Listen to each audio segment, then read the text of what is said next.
A warm welcome to the program. I'm Layo Olarinde. Here's what is coming up on the program this week.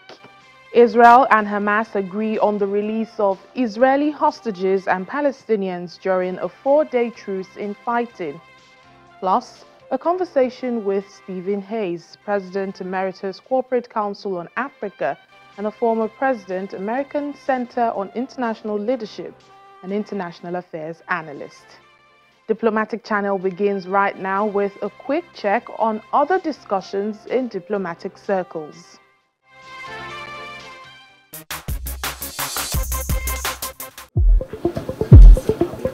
On the sideline of Nigeria's president's trip to Berlin, Germany for the G20 Compact with Africa Economic Conference, President Bola Tinubu emphasized that with a resilient democracy, Nigeria is well primed to attract foreign direct investments.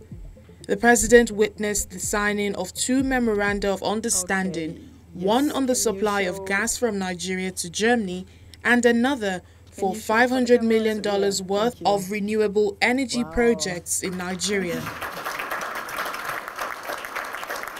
Speaking at the 10th German-Nigeria Business Forum and welcoming the new deals, President Bola Tinubu assured German businesses that with Nigeria's stable political landscape, foreign investments into the country are secure. Shake off the military era syndrome. Shake that off. You might have all other news from sections of Africa, but for Nigeria, democracy is there, is here, and we are partners. The relationship that we seek is for all to remove all hurdles to progress,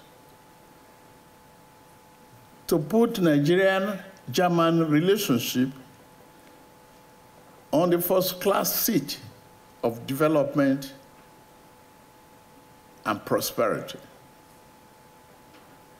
I know you seek no orders, you seek no delays. Yes, you might have experienced that in the past. My duty is to showcase few members of my team, assure you that I'm there. Open door policy. Whatever is the audio, believe it is gone unless I'm not aware of it. Any hurdle on your path, any obstacle that you've experienced in the past, believe it is gone unless I'm not aware of it.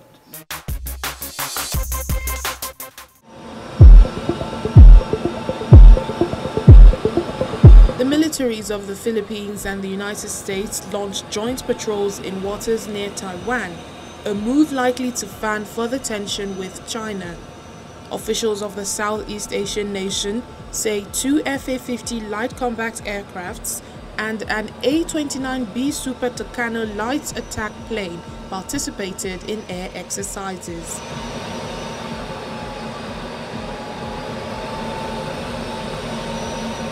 The drills, which also involved Navy vessels participating in a maritime exercise, starts off in Mavulis Island, the Philippines' northernmost point, located 100 kilometers off Taiwan. The patrols are likely to irk China, which claims most of the South China Sea on the basis of a 9-dash line that stretches as far as 1,500 kilometers south of its mainland, cutting into the regions of rival claimants Brunei, Indonesia, Malaysia, the Philippines, and Vietnam.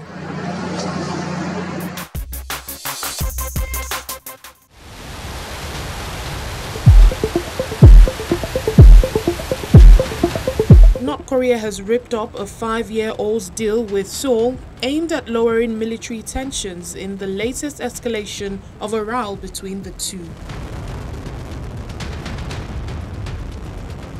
It all started when Pyongyang claimed to have successfully launched a spy satellite into space. This led to South Korea suspending the agreement, saying it would resume surveillance flights along the border. Pyongyang is now vowing to fully suspend the pact and send stronger forces and equipment to the border, promising to withdraw all measures taken to prevent military conflict in all spheres, including ground, sea and air, and deploy more powerful armed forces and new type military hardware in the border region.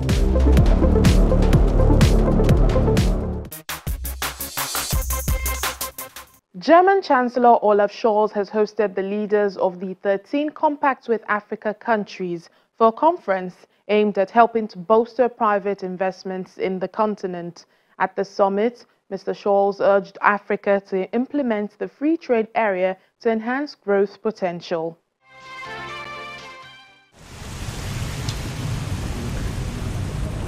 Leaders from more than a dozen African countries gathered in Germany for the G20 Compact with Africa conference, aimed at bolstering private investment on the continent.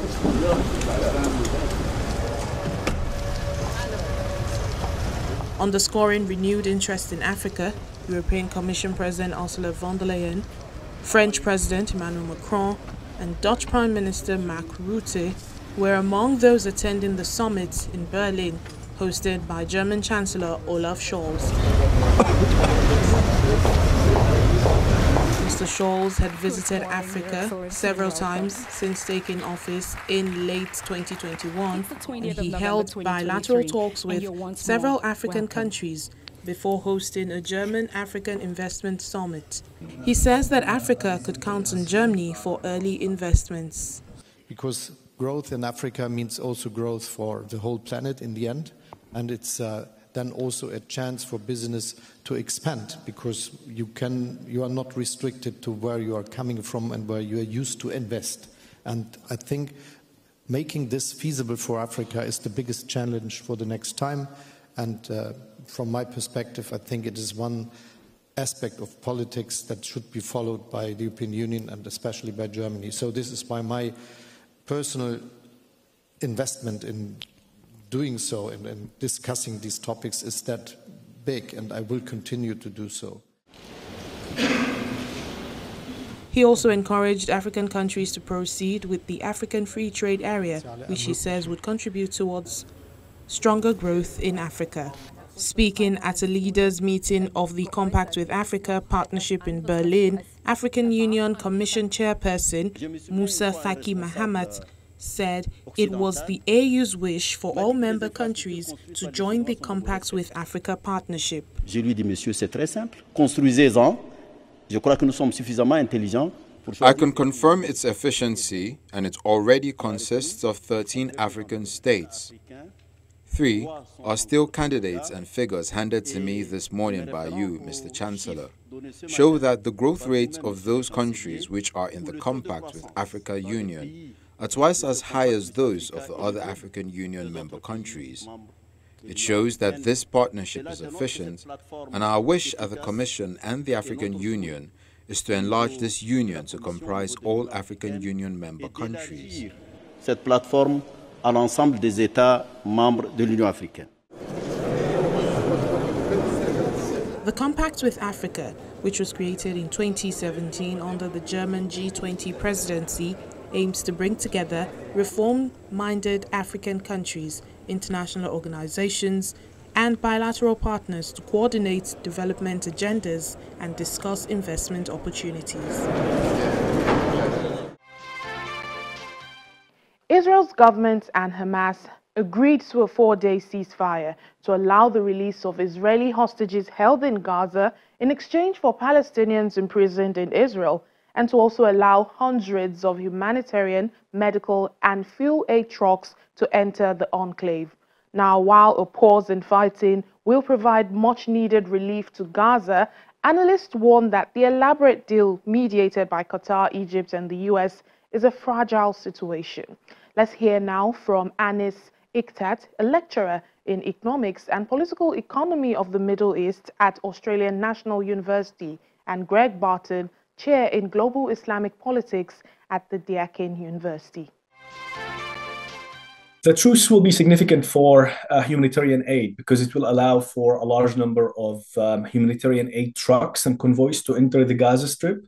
But I must add that the number of humanitarian aid or the amount of that aid that's going to be allowed in is nowhere close to what was the regular, let's say, flow of humanitarian aid and other products to the Gaza Strip. I think both sides are serious about their commitment to this truce. The fact that it took 46 days before a first truce has been agreed should tell us a lot. The United States, Qatar, as well as the Egyptians have been working very hardly behind the scene in order to ensure the success of this truce. And the terms of this truce are very elaborate.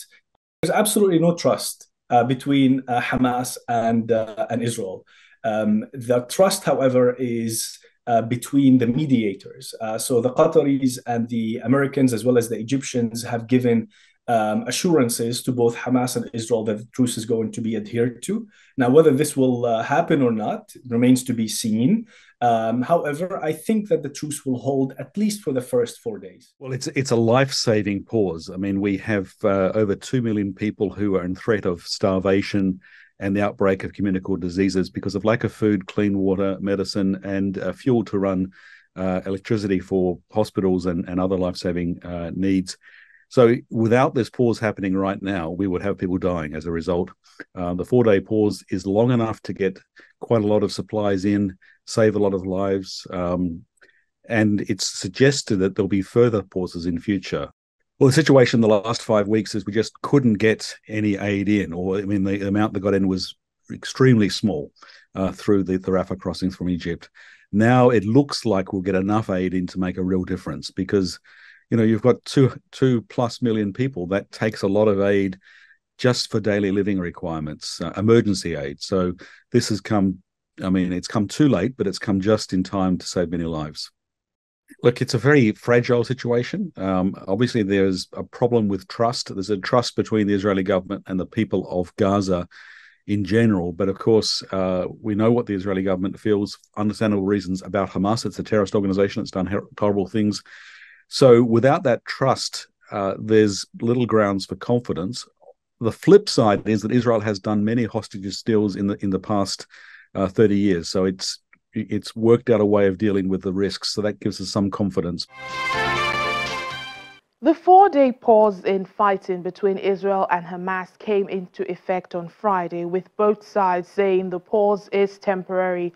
Or this saw the release of much-needed humanitarian aid and supplies to Gaza.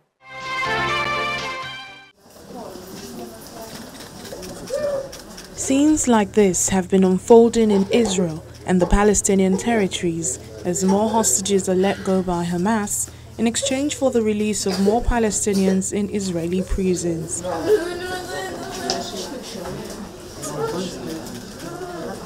This Israeli government video is set to show some of the young families released on Saturday reuniting with family. And again on Sunday, another group was freed, 17 hostages, including a 4-year-old American girl. One of our fellow Americans, a little girl named Abigail, who turned 4 years old. She spent her birthday, and at least 50 days before that, held hostage by Hamas.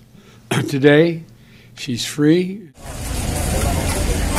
The temporary truce between Hamas and Israeli forces is allowing more humanitarian aid into Gaza as well. This is the moment a convoy of International Red Cross vehicles moves to the first hostages released by Hamas.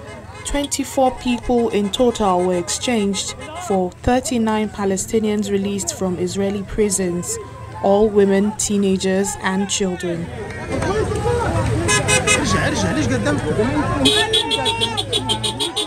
This Hamas video is set to show them handing off the hostages to the Red Cross. Meanwhile, there were scenes of jubilation in the West Bank for the Palestinian prisoners freed.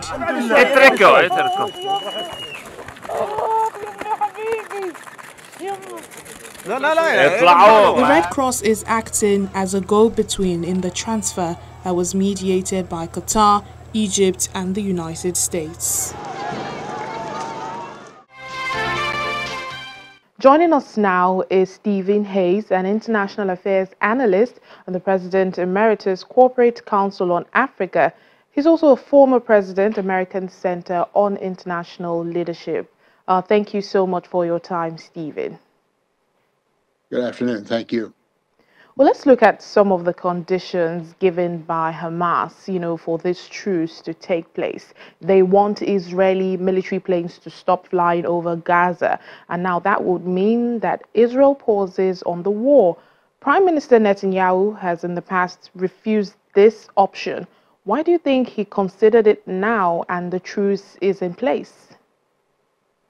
Well, I think that now that the truce is in place, I think that the reason he considered it was the prime objective, and that's to get the hostages free. So there was not much of a choice. Either there's got to be a truce or the hostages aren't released. So it just makes very much sense. But it is a ceasefire. It's a truce is to me much longer, but it's a temporary ceasefire of 4 days right now. Could this truce rather be interpreted as Israel softening its stance? What do you think, as opposed to the hardline rhetoric we've heard from Israeli leaders since this war began? Well, I don't think it's really softening their stance. I think their objective has been to free the hostages as well as to get rid of Hamas. I don't think the second objective has been written off yet at all. I think they're very much wanting to continue this. However, if the timetable, that is, Netanyahu has said that 1 day is added to the ceasefire for every 10 hostages released. Theoretically, that leaves about 190 hostages still after this first release of 50. So that would give you another 19 days, or almost 23 days, almost a month of ceasefire. I don't think it's softening, but during that time, if there were that, there would be time for talks and continuing to find ways to end this conflict. But I don't see the Israelis softening this yet at all. It will depend on how successful they are in getting the hostages out. Now, we've also seen countries severing ties with Israel because of the humanitarian aspects of the war. But Israel has decided to continue. Would you say the international community perhaps has failed in its responsibility to stop another war like it has with Russia-Ukraine war, and with the UN, keeping its mandate of preventing more wars? Well, I think the reality is that any country that wants to go to war, you can't really stop that country, particularly when they've decided that they've decided that they have the advantage. They decided that they've calculated what it's going to cost them in regards of international reputation.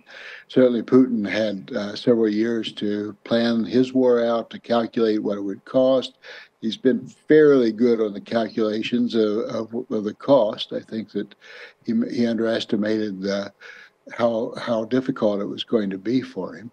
And in the same way that Hamas and Israel have calculated, I think certainly calculated in the case of Israel what it's going to cost them in terms of international prestige or international pressures. Hamas may have miscalculated on just how strong the Israeli response is going to be. The international community really cannot stop wars if one side is so determined to enter into a war and feels that they can withstand the pressures. The UN Security Council, the way it's structured, inevitably won't be able to stop a war. What it does do is put the issues in the general public. Can bring countries' pressures to bear, but that clearly has its limits, as is shown in the Russia-Ukraine war and is certainly shown in the Israeli-Hamas war. All right, let me just take you back to what you just talked about, the structuring of the United Nations Security Council. So would you say a restructuring perhaps would help in preventing things like this from happening again? Well, the UN was formed in 1945, and so it was formed in response to conditions after World War II. The world was very different then. For instance, most of Africa was under colonial rule, as was other parts of the world. India, for instance, the world's changed very dramatically. The structure of the UN has not. The Security Council was built around what was considered then the five most powerful countries or entities, population somewhat taken into consideration. And even then, that construction was recognizing Taiwan rather than China as the China rule. So the UN, I think, is antiquated in the way it's structured now. It has, I suppose you could argue that it also has a certain colonial structure, and that the big powers are the ones that make the final decision, have veto decision. So I think there needs to be a new look at the UN. To do that, it would require, again, getting past the Security Council and avoiding veto power. It's doubtful to me right now that those countries, unless those five countries come to consensus, they're going to give up their power. So it's a stalemate. But does the UN need restructuring? Absolutely. Does there perhaps need a new form of international entity, something like the UN? I call it the UN, but under a new structure, yes, it does. All right, Stephen, let's talk about South Africa. We've seen them speak strongly against Israel, and they've been calling on the International Criminal Court to issue an arrest warrant for Prime Minister Benjamin Netanyahu over his actions in Gaza. Well, do you see the Prime Minister being arrested? No more than I see Putin being arrested. He has an international warrant out as well. Yeah.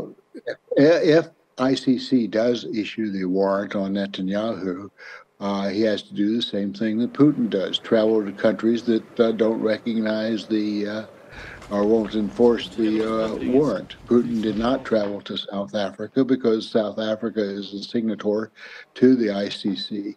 So Netanyahu would most likely just dismiss it. He could limit his travels depending on who's signed to ICC. The United States has never signed on to the International Criminal Court.